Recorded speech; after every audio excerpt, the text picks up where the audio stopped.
દાદરાથી આવું છું બરાબર. અહીંયા કંપની માટે ઇન્ટરવ્યૂ માટે અમને બોલાયેલા. કઈ કંપની? બાગ બકરીલા. બરાબર.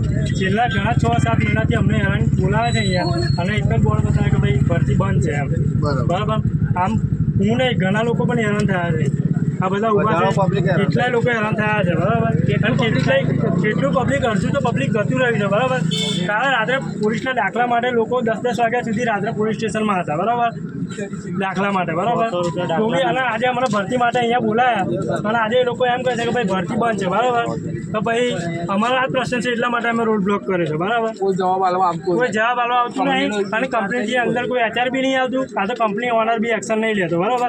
અને અંદર સિક્યુરિટીવાળાએ અમને ફોન કર્યો કે ભાઈ તમે શું રોડ બ્લોક કર્યો. બરાબર. તો અમને એમ પૂછ્યું કે તમે અમારો એચઆર નંબર આપો, કાં તો કોન્ટ્રાક્ટરનો નંબર આપો. બરાબર. કે જેને વેકન્સી પાડી. તો એ લોકો એમ કહે છે કે અમે કોઈ વેકન્સી પાડી નહીં. બરાબર. ભાઈ અમે એમને એમ જ કીધું કે ભાઈ અમારા સુધી આ મેસેજ આવેલો છે. બરાબર. તો તમારા સુધી બી આવ્યો હશે ને. બરાબર. તો તમારે તો કોઈ એક્શન લેવી જોઈએ ને. બરાબર. કે ભાઈ આ મેસેજ ફેક છે. બરાબર. એ લખીને બી બીજો મેસેજ એ લોકોએ મોકલવો જોઈએ ને. એ બી કોઈ એક્શન લીધી નહીં. બરાબર. આ લોકોએ હવે આ મેસેજ છે, જોઈ લો.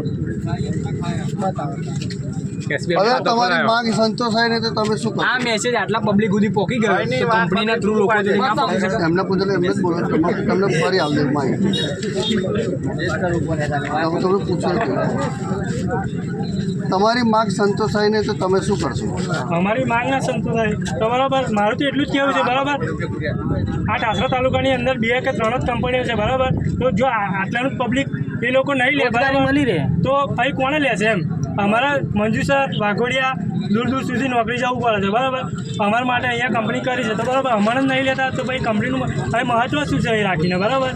બહાર ના હોય બહાર કાઢો. અભિષેકભાઈ